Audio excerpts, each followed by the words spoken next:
Assalamualaikum warahmatullahi wabarakatuh. Yang saya hormati Ibu Tetun Lestari selaku Guru Bahasa Indonesia beserta teman-teman semua yang berbahagia. Pertama, marilah kita berikan puji dan syukur kehadirat Tuhan Yang Maha Esa yang telah melimpahkan rahmat-Nya kepada kita semua, sehingga pada kesempatan kali ini masih diberikan kesehatan dan kenikmatan. Tidak lupa salawat dan salam kita curahkan kepada junjungan kita Nabi Agung Muhammad SAW yang telah mengajarkan nilai dan agama yang luhur ini hingga sampai kepada kita semua. Hadirin yang berbahagia, pada kesempatan kali ini saya akan menyampaikan pidato yang berjudul Pendidikan di Tengah Pandemi. Sebelumnya telah kita ketahui bahwa bangsa Indonesia sedang dilanda pandemi. Bukan hanya Indonesia, namun hampir seluruh dunia juga merasakan pandemi ini. Pandemi yang disebabkan oleh virus corona atau biasa disebut virus COVID-19 ini adalah virus yang sangat mematikan. Sejak munculnya virus ini ke Indonesia, kegiatan-kegiatan seperti transportasi, industri, ekonomi menjadi terhambat, tidak lupa pun pendidikan. Hadirin yang berbahagia, pendidikan merupakan pengajaran, pengetahuan, penelitian, dan kebiasaan sekelompok orang yang diturunkan dari satu generasi-generasi berikutnya melalui penelitian dan sebagainya. Sejak adanya virus corona ini mengharuskan kita untuk melakukan pembelajaran jarak jauh atau disebut pembelajaran daring yang mungkin akan menimbulkan permasalahan atau kendala yang tersendiri bagi mereka. Kendala yang ditimbulkan adalah seperti keharusan untuk memiliki telepon seluler atau laptop yang bagi siswa selama ini ada yang tidak mengendalikan dua jenis gawai tersebut dalam pembelajaran di rumah. Siswa diharuskan mempunyai dua gawai tersebut untuk sarana pembelajaran. Hal ini juga berkaitan dengan kuota internet yang harus selalu terisi, yang menjadi kendala terbesar bagi siswa dan orang tuanya. Dalam melakukan pembelajaran jarak jauh, diperlukannya aplikasi untuk menunjang pembelajaran ini. Media yang digunakan dalam pembelajaran jarak jauh seperti YouTube, Google Classroom, Google Meet, Zoom, JB Class, atau aplikasi virtual lainnya yang dapat menguras data, yang mungkin bagi mereka yang tinggal di pelosok, yang jaringan internetnya kurang memadai, akan menjadi kendala tersendiri. Orang tua ada yang tidak puas dengan sistem pembelajaran daring yang diberikan guru dan sekolahnya saat masa pandemi ini. Mungkin anak kurang tepat memahami materi yang diberikan oleh guru sehingga orang tua juga kesulitan dalam mengajari anaknya. Orang tua perlu mengawasi anaknya dalam belajar.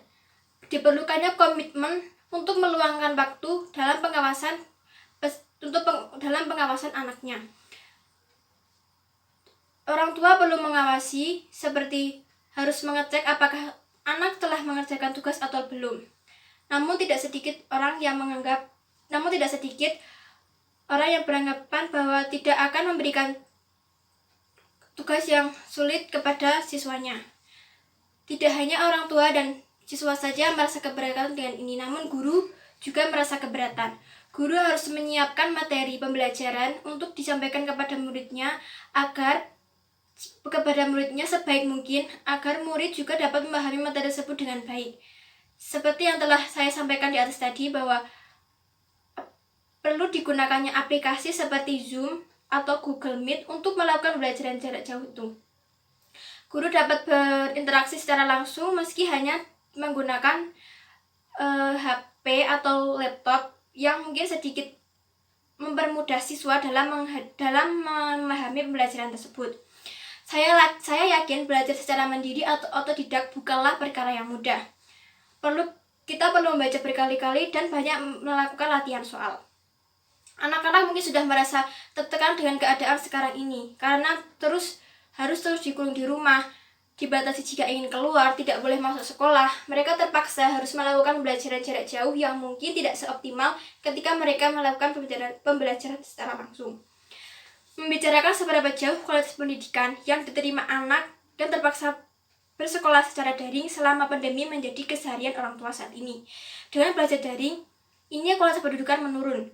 Banyak siswa yang kurang memahami materi pembelajaran. Mereka lebih mengandalkan membuka Google daripada harus membaca buku. Karena menurut mereka, dengan membuka Google, permasalahan akan cepat selesai tanpa berpikir lebih keras. Di tengah pandemi COVID-19 ini, tampaknya bukan waktu yang tepat untuk mempertanyakan kualitas pendidikan yang diterima anak dari guru atau sekolahnya. Sebab tidak layak sebab tidak layak menuntut sesuatu yang ideal di tengah keterbatasan yang jauh dari kata ideal untuk mencapainya. Hadirin yang berbahagia, oleh karena itu, tetaplah menjaga kesehatan dan selalu menerapkan protokol kesehatan untuk memutus mata rantai penyebaran COVID-19.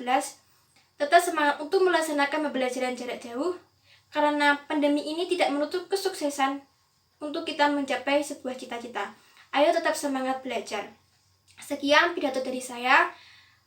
Saya mohon maaf bila ada salah kata atau perbuatan. Saya mohon maaf yang setulus-tulusnya. Saya akhiri, wabillahi taufiq wal hidayah. Wassalamualaikum warahmatullahi wabarakatuh.